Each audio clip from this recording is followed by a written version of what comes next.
Hello, I'm the editor and founder of Black Bright News, www.issuu.com/Black Bright News, and issue is spelled ISSUU.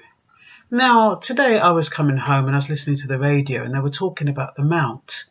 That's the prison in Bovingdon, Hertfordshire, and they were talking about should prisoners have their human rights taken away. Now, there was somebody called Hurst on the radio, and he had done an accumulation of 34 years spent in prison, and he was a strong advocate of prisoners having their rights and saying that because they're human, they're entitled to human rights.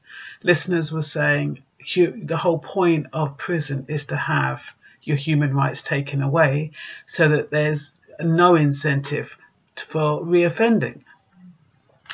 Well, it seems to be that the Mount is for Category C inmates, and Category C inmates are those inmates who only have up to 4 years left to serve. But the only thing is that there's a mixture. It's like a toxic mix of all of any kind of criminal. As long as they've got 4 years to serve and less, they're stuck in this prison. So they could be anybody from petty crime to serial offenders to, large scale murderers, and they're all in this, they're all in the same prison. And then you've got the rigid staff who, with limited flexibility, there's also shortage of staff, and so the prisoners were on lockdown. They weren't allowed showers, and the food was being brought to the cells, and they weren't allowed to go and exercise. Apparently, it's the reason the lockdown was the reason why the inmates rioted, because they felt confined and they didn't feel as though they were being treated properly.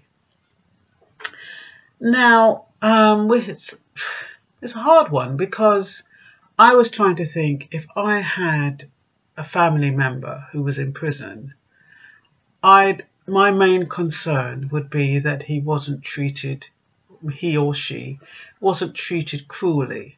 I wouldn't want them to be beaten up. I wouldn't want them to be raped. I wouldn't want them to be starved. I wouldn't want anything seriously bad to happen to them from fellow cellmates or staff.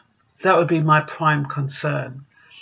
I would think that they're going to prison, and I wouldn't expect them to have luxuries, but at the same token, I'd expect their basic needs to be met, which is food, shelter, and some form of stimulation. Some people were saying on the radio that all they should get is bread and water, like in the olden days. And of course, now in times of nutrition, and I think it's more expensive if inmates are ill, through malnutrition. So they need to have nutritional meals to keep them out of hospital. And that's the whole point. They're being rehabilitated with a view that when they come out of prison, they won't reoffend.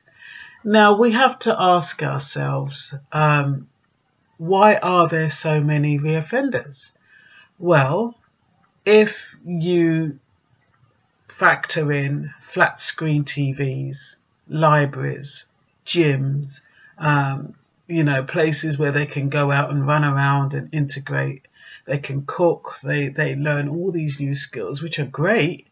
But if you're getting all of that and you don't have to pay for it, it's just like living for free, isn't it? Well, it is living for free. You're getting your meals, you don't have no bills to pay, no gas, no electricity, no rent. Your clothes are clean, and you get your visits, or you get your phone calls from your nearest and dearest, or your closest relative. So what is the incentive not to reoffend? That's what I would like to know. I think that the prisons in the UK, they're so much milder than anywhere else in the world. I remember when I think it was Cameron went to Jamaica and he offered them a few million to redo their prisons. And Jamaica refused it because they said our prisons don't need to be redone. And it was because of the atrocity of how the prisons were looked. And, you wouldn't want to go to a prison in Jamaica. You wouldn't want to go to a prison in Saudi Arabia. You wouldn't want to go to prisons in Africa, But in England, you don't mind going to prison because you still have a certain amount of creature comforts. Yes, you're under lockdown after a certain time, but by and large, you do live a normal life while you're in prison. So I'm not quite sure who's right and who's wrong here. Whether it's the listeners who are calling in and saying, look, they've done a crime, they should not be entitled to any human rights. They should just be locked in, no TV, no library, no exercise, just locked in their cell, and for whatever term they have to do, and that's it. I mean, to be honest, I object to them not having showers because I think it's very unhealthy. And of course, when they have toilets in the room and they have to share it and you're doing a number two, that cannot be nice. That's quite toxic. So I don't believe that should happen. I still believe they should have a certain amount of dignity and human rights, and that would be to be kept clean, to be fed, and to have clean clothes. The rest are superfluous to requirements and to rehabilitation.